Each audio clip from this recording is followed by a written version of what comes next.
Now let's take a look at what recording multiple takes is all about. With this process, basically you'll set up a loop region and then record to a track. But each time that it passes the loop point, it'll record a new take of that track. Then what you're able to do is after the recording, you can listen to each take and choose the best one.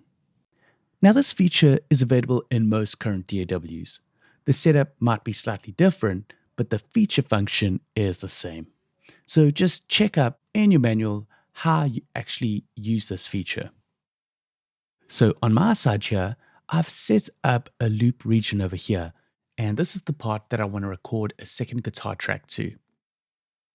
And I'm going to get it to loop across and record multiple takes as it loops across. So my track is all set up correctly over here.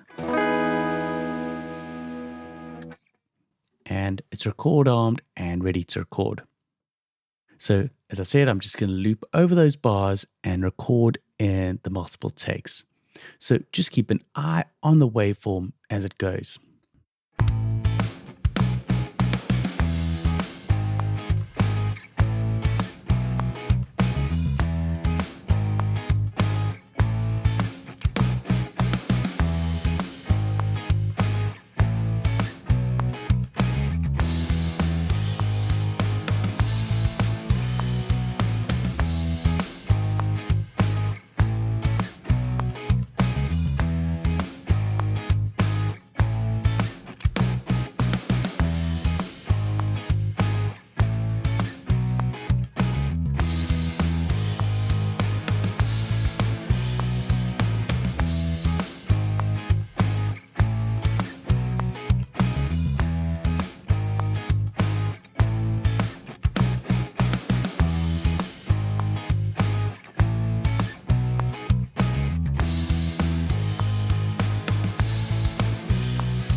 Cool. So I'm just going to stop the recording right there. And as you can see, it's created this take folder. And within it are the different takes for my multiple takes. And if I click this little button over here, I can see the different takes. So here it jumps to take 1, which is down here. Then there's take 2 and take 3. And now I can go through and listen to each take and see which one is the best. Or even better is that you can use a selection tool to swipe across different takes to build up an audio composite part of the best takes. So if you can see, if I just drag along here, see how that is shooting this part up to that region over there. And let's say I want this part of the second take. And it's just building up this audio composite parts over here. I'm just going to zoom up so you can see this more clearly.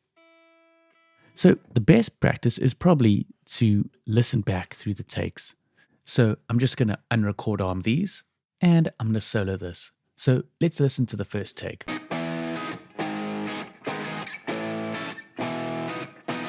See, it's a bum chord over there, but I know that I did play it right on the second part.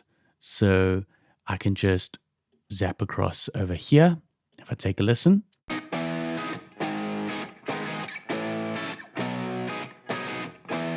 Maybe listen to the third one, see what that's like.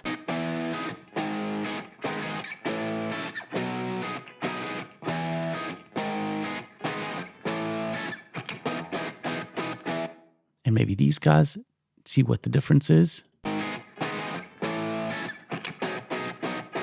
quite like that little inflection detail in there. And now just check out the third part. Now definitely that second part.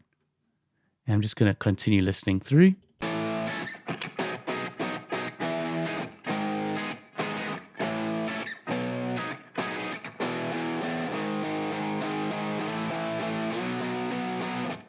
Let's take a listen to the end bit of this one.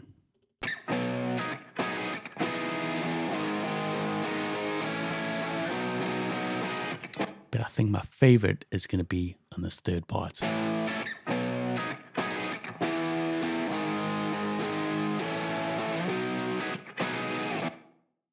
Listening back, I think maybe I'll stick with this second one. So I can drop this down and you can see it's built this composite part now of using those best takes.